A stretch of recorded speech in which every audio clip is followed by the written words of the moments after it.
Barangay Exit Pass sa Cagayan de Oro City hingpit ng ipatuman atong Cyril ang detalye sa live report ni Cyril Chavez. Cyril.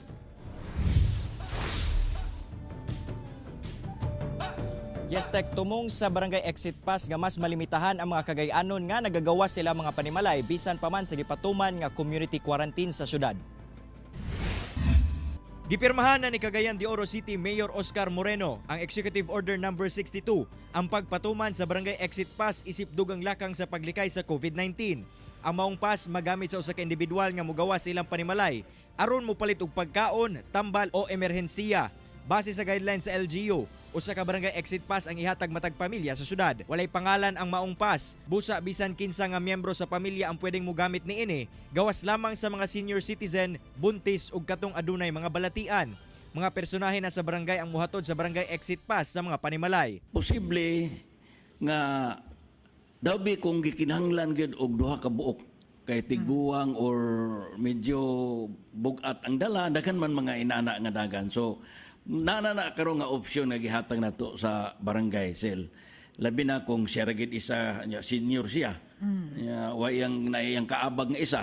So ngayong pag-umangkon. Padayon pagkaron ang pag-imprinta sa mga pase sa City Hall ug laumang ipang-apod-apod gilayon kini ngadto sa katawhan. Matag pass dunay barcode, busa dunay bahad ang otoridad sa gaplanong mameke og pass kay dakpon og pasakahan og kaso. Inigawas nimo automatic sa dayon nga mag-face mask ka. No, then kinipon nga barangay exit pass dili ni nimo magamit panahon sa kurpyo gawas lang kung naay mga emerhensya. Para po sa mga trabahante, dili na kinahanglan nga ikaw naay barangay exit pass. Ang imong company ID pwede na siya magamit.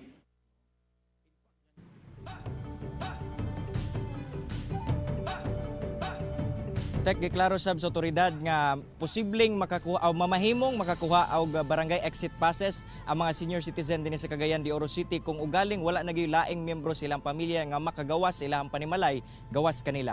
Tek. Okay, Cyril, unsa may kalainan ni ining barangay exit pass sa home quarantine pass o kani mga food and medicine pass nga ginapatuman sa ubang lugar?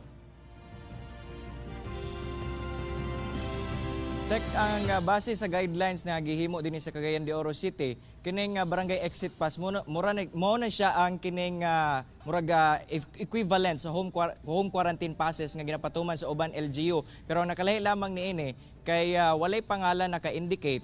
So bisan kinsa sa miyembro sa pamilya, maanak man, mapapa, mamama, posibleng makagamit niini basta lamang usa lang ang mogamit every time nga naay mo gawas sa ilahang panimalay para mo palit o mo atog palengke o kaya mo atog sa emergency or mo atog sa mga ospital. Tek. Okay, daghang salamat Cyril Chavez.